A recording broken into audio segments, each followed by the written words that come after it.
এখন তো আবার জান্নাত বিক্রি করতেছে আমাদের পাবনার বোনেরা, ভোট দিলেই জান্নাত পাওয়া যাবে। আমাদের বিপরীত মেরুর ভাইয়েরা বলতেইছে আমরা জান্নাতের টিকিট বিক্রি করব না, আমরা জান্নাতের পথ দেখাবো মা এবং বোনদের। পাবনার ভাইদেরকে জান্নাতের পথ দেখাবো, যেই পথে নবী এবং রাসূলগণ চলেছে, যেই পথে সাহাবায়ে কেরাম চলেছেন, তাবেঈনগণ, তাবেঈন, খুলাফায়ে রাশিদিন, সালফে সালিহিন, আইম্মায়ে মুজতাহিদিন, মুফাসসিরিন, মুহাদ্দিসিন, ফুকাহায়ে আযম,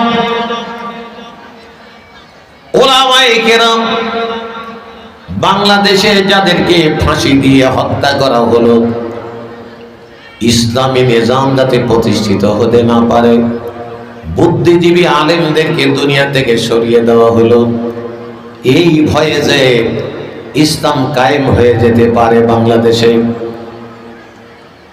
ওমরেরা পরীক্ষা তারাও দিয়েছেন। আল্লাহ পাক রব্বুল আলামিন 3 নম্বর আয়াতের মধ্যে বলেন, ওয়ালাকাদ ফাতান্নাল্লাযীনা মিন ক্বাবলিহিম ফালা ইয়ালামান্নাল্লাহুল্লাযীনা সাদাকু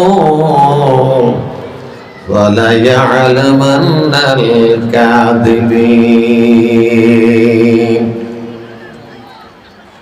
রব্বুল আলামিন বলে দিলেন, পাবনার বোনেরা, মায়েরা, ও আমার বান্দিরা, তোমাদের শুধু পরীক্ষা আমি করি নাই, তোমাদের শুধু পরীক্ষা করব না, দুই ভাবেই যদি বলা যায়।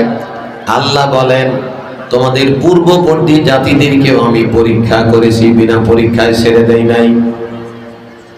আম্মা জান আসিয়া আলাইহিস সালাম, তার উপরে কি টর্চার চলেছে।